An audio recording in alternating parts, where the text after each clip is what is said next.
Good evening, everybody. This is Chief Meteorologist Andrew Panero.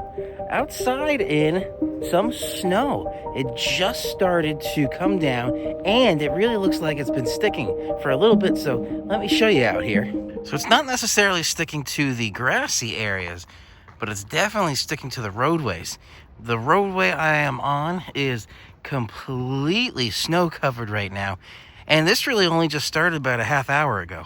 So I wish I could show you the weather maps out here, but it's a little dark and it's definitely cold, but well,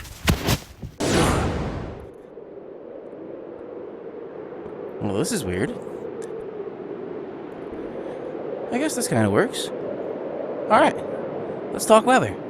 Alright, so I got my weather maps in front here, so let's start just by taking a look at some advisories. There's an interesting split here happening. So we got that purplish color. That's winter weather advisories. And basically what that's saying is we're seeing snow totals between 2 and 4 inches. The timing of this is also going to be not the best, because it's saying that plan on slippery road conditions. Hazardous conditions could impact the Monday morning commute. That's what triggered the winter weather advisory in some areas. Just like in Sullivan County there, because it's higher elevation, but lower elevations the next couple of counties over. And even if we go a bit more north here, we're seeing in New York State more to the west winter weather advisories versus just plain old hazardous weather outlooks with no advisory or anything. It's still a system coming through. It's just a more accumulative snow we're going to see in that patch there with the winter weather advisories. So if we head a little bit more east, then we're going to see some of those winter weather advisories do come back, starting to go into, looks like, Massachusetts and Connecticut there. That's really for the higher elevation areas and the more north altitude or latitude areas, because it's just colder. So overall, system coming through, higher elevation areas, more snow, more north, more snow.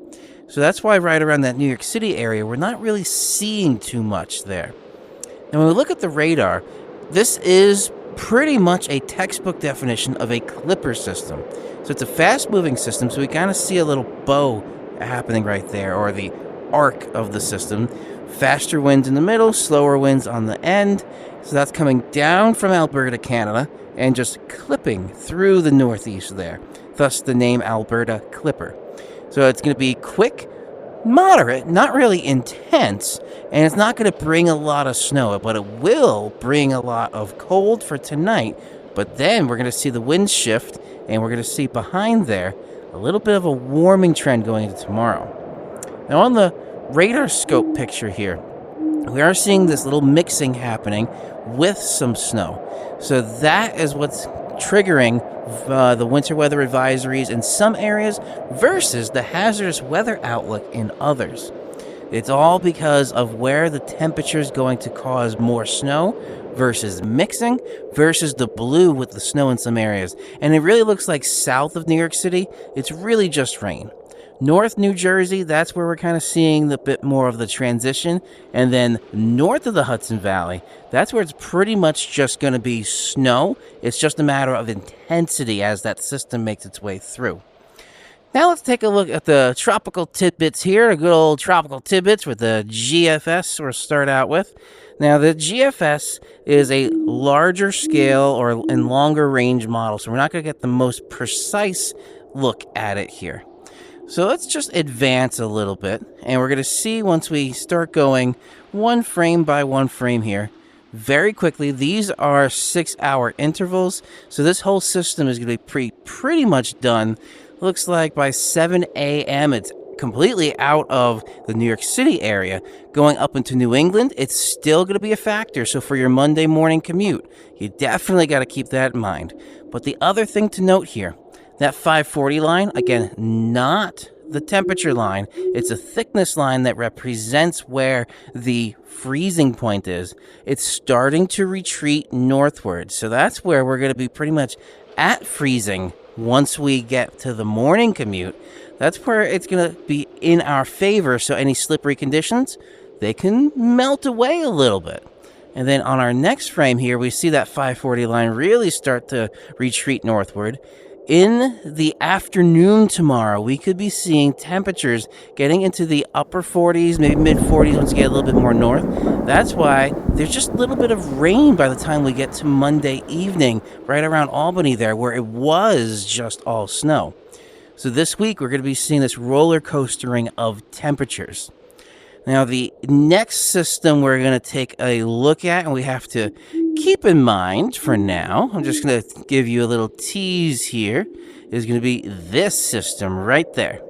So that is coming through Wednesday night through the first half of your day on Thursday. A little bit of mixing happening. That could be a little bit more treacherous than just snow. So that's coming through Wednesday night through Thursday. Then that makes its way out, and then again, oh, look at this. It almost looks like the same thing, Saturday night through Sunday. More snow, more sleet, some more mixing there. So this is where it's going to be a fairly busy weather week. So that's the GFS. Now let's see if some of the other models agree here. And we are seeing on the Euro, let's just advance here. We're seeing this Alberta Clipper system, fairly quick, make its way out. Nothing intense. And then going into tomorrow, it clears out, which is pretty much what the GFS was saying, but it's going to get cold. That 540 line is retreating northward, so that's an agreement there. And then we're seeing going into, looks like Tuesday is clear, high pressure over. This is even more of a mess going into, it looks like, yep, that's going to be Thursday morning. So overnight Wednesday into Thursday morning. And then we're going to see our next system come through right there, which is Saturday night through your first half of your day on Sunday. So in agreement there. And the last one I'll show you real quick here is going to be the NAM. It's not the furthest out forecast model. It only goes 84 hours out, so 3 days. But it'll be enough to get through middle of the week. So let's see what happens here when we advance through. So there's our Clipper system, very quick, light to moderate, makes its way out, high pressure in, and that could be a little lake effect snow up around Finger Lakes there. And then here, the NAM is showing it going to be colder for overnight Wednesday into Thursday. So this looks like a bit more snow. So very interesting that we're seeing a couple of the models agree. One of them's different here. So that's really all I wanted to show you for now.